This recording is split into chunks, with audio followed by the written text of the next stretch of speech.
우리 오늘 우리에게 주시는 말씀 골로새서 1장 28절 말씀 보겠습니다. 골로새서 1장 28절 말씀, 우리 한 절 말씀이니까는요, 속도를 맞춰서 골로새서 1장 28절 말씀을 우리 한 목소리를 한번 같이 읽겠습니다. 골로새서 1장 28절 말씀입니다. 같이 읽겠습니다. 시작. 우리가 그를 전파하며 각 사람을 권하고 모든 지혜로 각 사람을 가르침은 각 사람을 그리스도 안에서 완전한 자로 세우려 함이니. 아멘.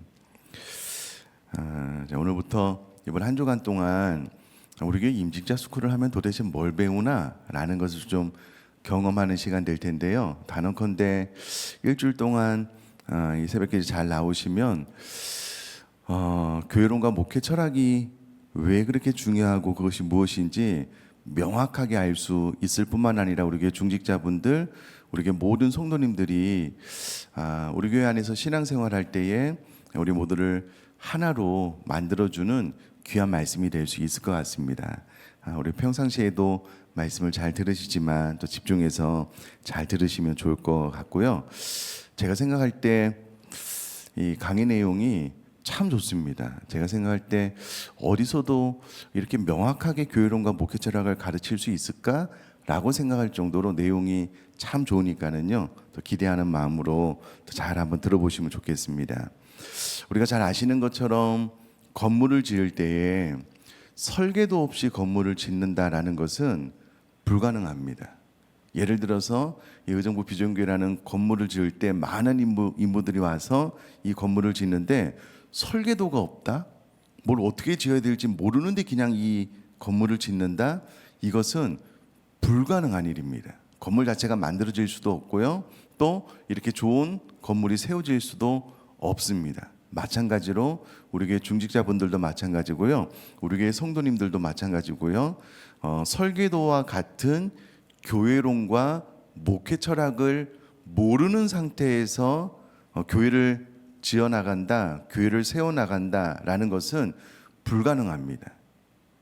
어리석은 생각입니다. 그래서 교회의 설계도와 같은 교회의 교회론과 목회 철학을 알고 이해하는 것은 너무나도 중요하고요. 교회 중직자이야 교회 모든 성도님들이 도대체 성경이 말하는 교회가 어떤 것인가, 또 우리 교회가 추구하는 교회론이 따로 있거든요. 이 부분에 대한 명확한 이해를 가지고 함께 교회를 지어나가야지 건강한 교회를 세울 수 있다라는 겁니다.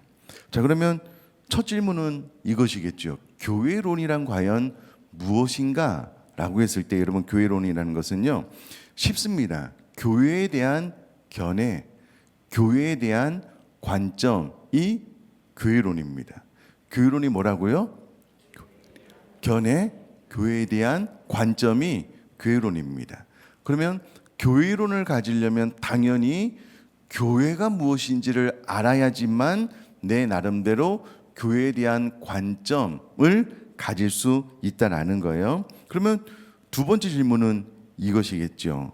교회론이 그런 것이라면 교회는 무엇인가? 아마 많이 들어서 아시겠지만 교회는요, 헬라어로 에클레시아라는 단어가 쓰여졌는데요, 바크로와 부르다의 합성어입니다. 그냥 뜻은 우리 모두가 잘 아시는 것처럼 예수님을 믿는 신자들의 공동체, 성도들의 모임이 교회입니다.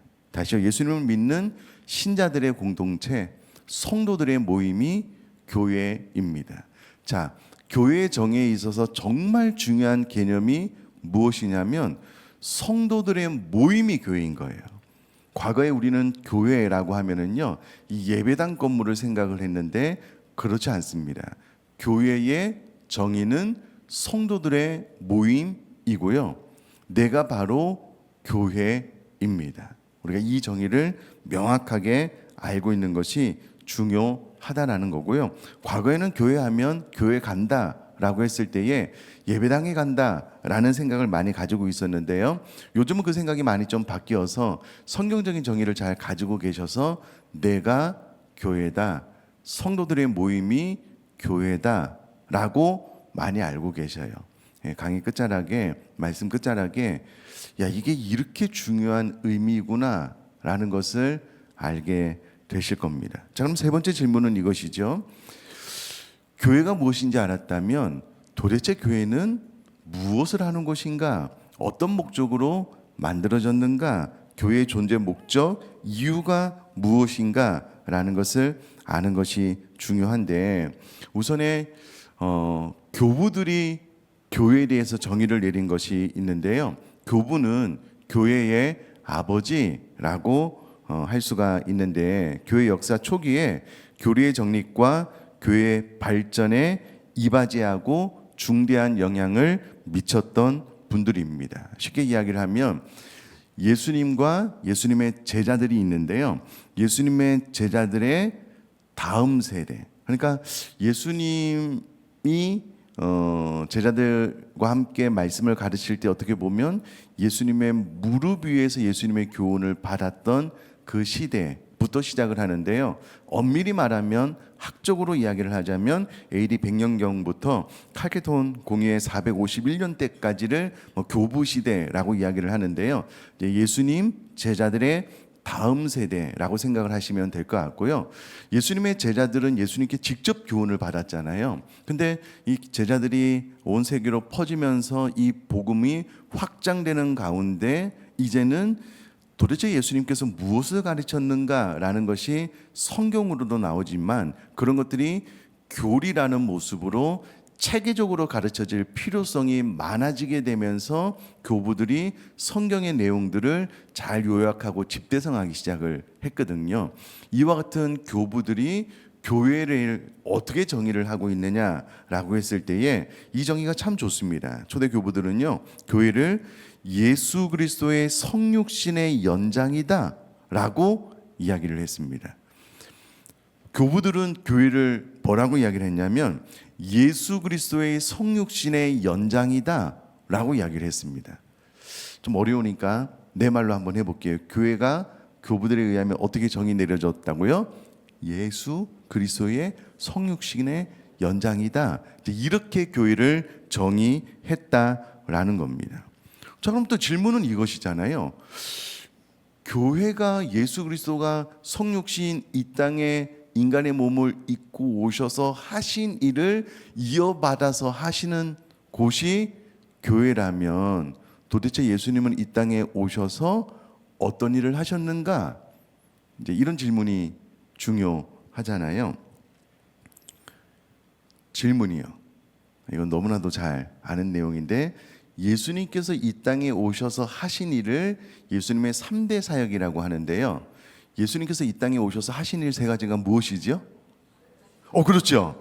가르치시고, 이쪽거 보여주시면 안 되는데. 네.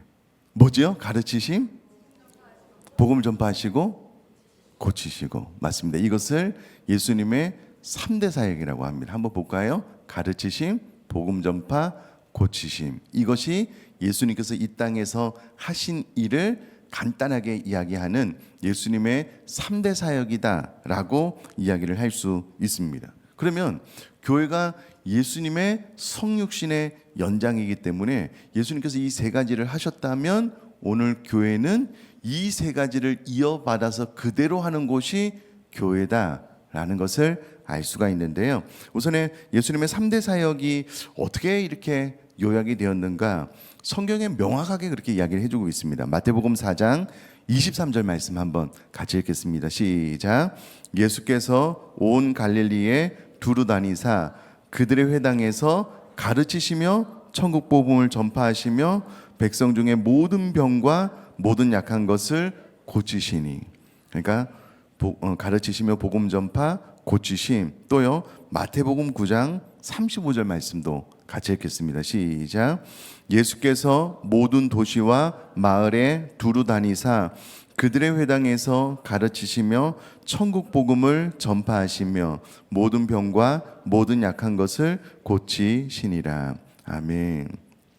정확하게 예수님께서 이 땅에 오셔서 가르치시고 복음을 전파하시고 고치셨다. 이것이 예수님의 3대 사역이었다라고 성경이 명확하게 이야기를 해주고 있습니다. 자, 여기까지 정리를 해보면은요, 교부들의 설명에 의하면 교회는 어떤 곳이라고요? 예수 그리스도의 성육신의 연자. 그럼 예수님께서 이 땅에 오셔서 어떤 일을 하셨다고요? 가르치시고 복음을 전파하시고 고치시는 사역을 하셨기 때문에 교회는 가르치고 복음 전파, 고치는 사역을 하는 곳이 교회라는 거예요. 자, 근데 여러분, 교회 에클레시아는 성도들의 모임이기 때문에 교회는 누가 교회라고요? 내가 교회잖아요. 그러면 내가 이 땅에 살면서 예수님께서 하셨던 3대 사역을 이어서 하는 것이 교회예요. 냉철하게 여러분, 교부들은 또 교회론에 의하면 예수님께서 행하셨던 이 3대 사역을 행하지 않는 곳은 교회가 아닙니다. 그럼 이렇게 보면 약간 좀 심각해지죠.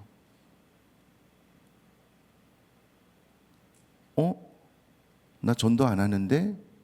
나 선교 안 하는데? 그러면은 지금까지 배운 것에 의하면 교회다 교회가 아니다요? 교회가 아닌 거예요. 이름은 교회이지만 교회가 아닐 수 있는 거예요. 교회라고 돼 있긴 하는데 가르치지를 않아요. 하나님의 말씀을. 교회가 아닐 수 있어요. 이름은 교회이지만. 고치는 사역 권해서 더 온전한 모습으로 성도님들을 만들어 나가지 못해요. 교회가 아닐 수도 있어요. 엄밀히 말하면 좀 조심스럽기는 하지만, 왜냐하면 교부들의 정의에 의하면 예수님께서 이 땅에 오셔서 하셨던 일을 그대로 이어받아서 하는 곳이 교회인데 그 일을 하지 않으면 교회일 수 없을 수도 있는 거예요. 그래서 여러분, 우리 교회 중직자분들이 이와 같은 교회론을 배우면서 적어도 이 예수님의 3대 사역은 정확하게 인지하고 내가 교회이기 때문에 교회로서의 사명을 잘 감당하는 것이 중요하다라는 겁니다. 자, 그러면 사도 바울이 가지고 있었던 교회론은 예수님께서 하셨던 행함 그 3대 사역과 다른가라고 했을 때 그렇지 않습니다. 오늘 우리가 읽었던 골로새서 1장 28절 말씀 다시 한번 같이 읽어볼게요. 시작. 우리가 그를 전파하여 각 사람을 권하고 모든 지혜로 각 사람을 가르침은 각 사람을 그리스도 안에서 완전한 자로 세우려 함이니. 아멘. 그럼 사도 바울이 이해했던 교회론을 가만히 보면은요, 가장 먼저 우리가 그를 전파하여, 복음을 전파하는 예수님의 3대 사역 가운데 하나지요. 그 다음에 각 사람을 권하고 라고 되어 있는데요, 사도 바울은 고치심을 좀 더 포괄적으로 생각을 해서 권하고 라고 이야기를 하고 있다라는 거고요.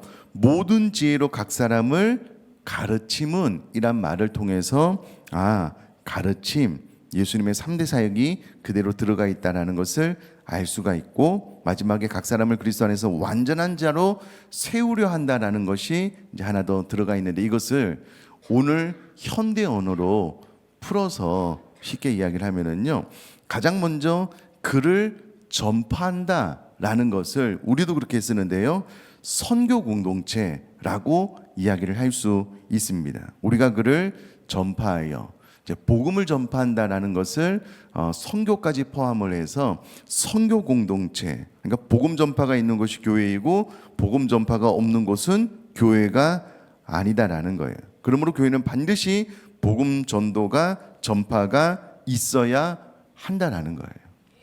그럼 내가 교회니까, 내가 성경이 말하는 교회라면 내 삶 가운데 반드시 무엇이 있어야 된다고요?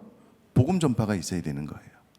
내가 신앙생활을 하긴 하는데 전도를 한 번도 안 해요. 하려고 생각지도 않아요. 그러면 선교 공동체, 우리 교회도 이제 네 가지 목표 가운데 선교 공동체가 있잖아요. 내가 스스로 교회가 아니게 되는 것을 선택할 수 있는 거예요. 그러니까 우리 교회 중직이라면, 성도라면 반드시 우리가 복음 전파하는 일에 마음을 모아야 된다라는 거고요. 두 번째는 치유 공동체입니다. 사도 바울이 각 사람을 권하여, 이 권한다는 말 안에 고친다라는 말을 포함해서 권하는 것을 의미하고요. 이것을 현대적인 언어로 이제 치유 공동체라고 이야기를 할 수 있습니다. 그러므로 교회는 깨지고 상한 영혼이 들어와서 치유받고 회복되는 곳이 교회라는 겁니다.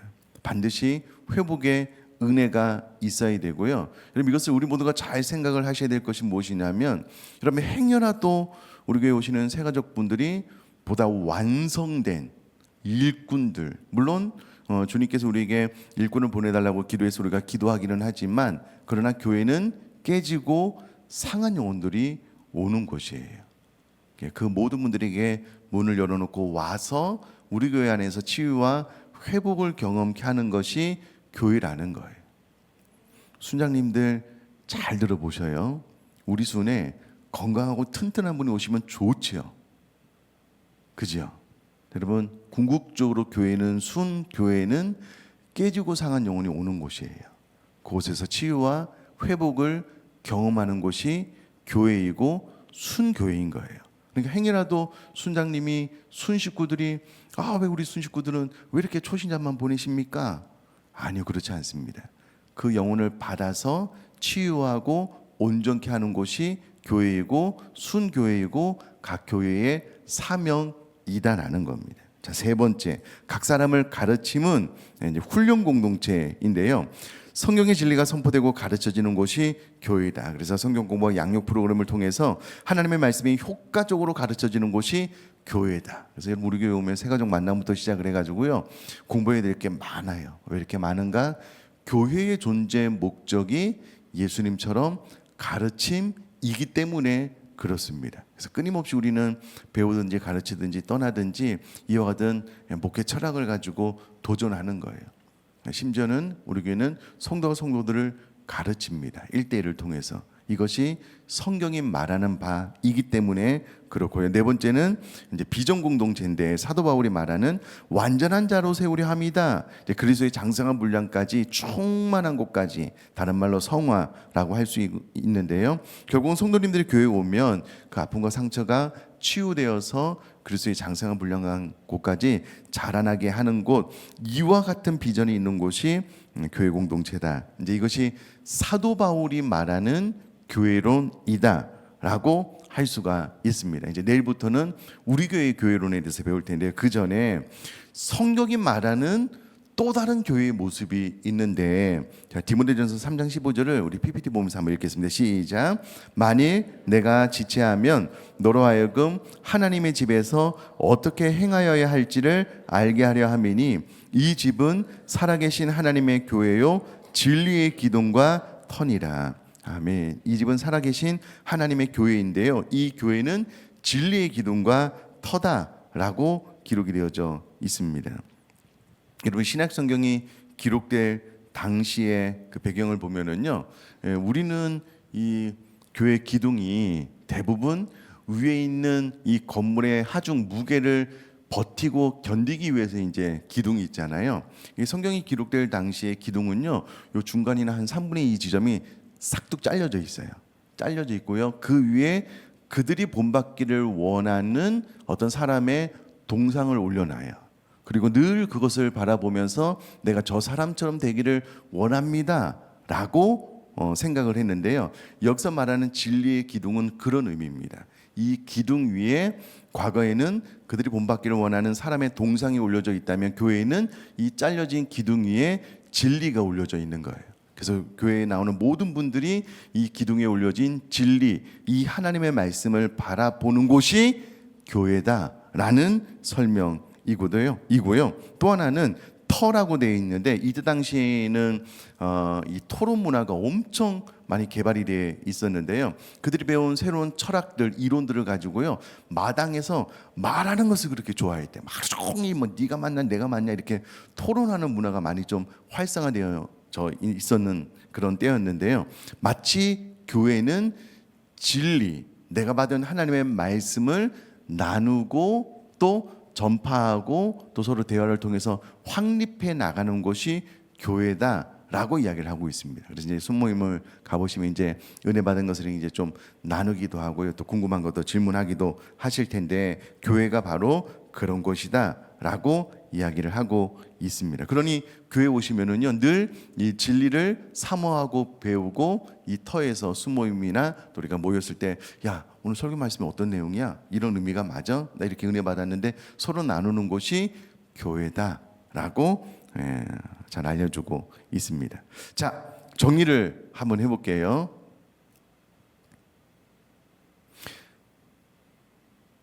전 눈을 떠주시고 교회론이 뭐라고요? 그렇죠. 교회에 대한 교회에 대한 관점이 교회입니다. 이게 신기하게도요. 이게 들을 때는 다 아는 것 같아요. 근데 막상 말을 해보려고 그러면 입이 안 떨어지잖아요. 그래서 여러분 메모가 중요해요.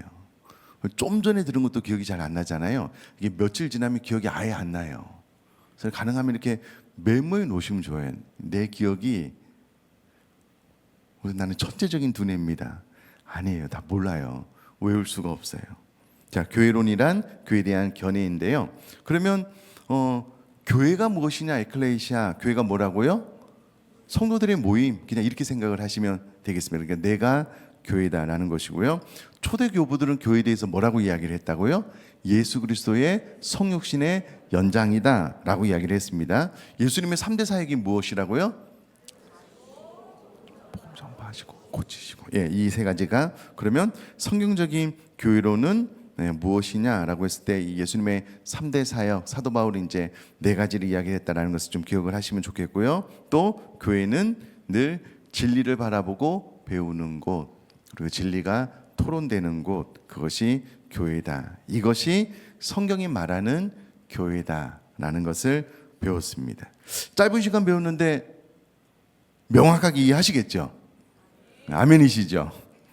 우리 한번 기도할까요? 하나님, 설계도 없이 교회는 세울 수가 없고 내가 중직자, 내가 교회의 성도라면 이와 같은 교회론을 알아야지만 교회가 무엇인지 알아야지만 교회를 세울 수 있을 것 아니겠습니까? 이 교회론이 내 마음속 깊숙한 곳에 새겨질 뿐만 아니라 이 교회론이 나의 꿈이 나의 비전이 되어질 수 있도록 예수님이 이 땅에서 행하셨던 이 세 가지 일을 내가 교회이기 때문에 내가 반드시 지켜 행하는 은혜가 임할 수 있도록 주신 말씀 붙잡고요. 딱 1분만 한번 기도하도록 하겠습니다. 기도하겠습니다.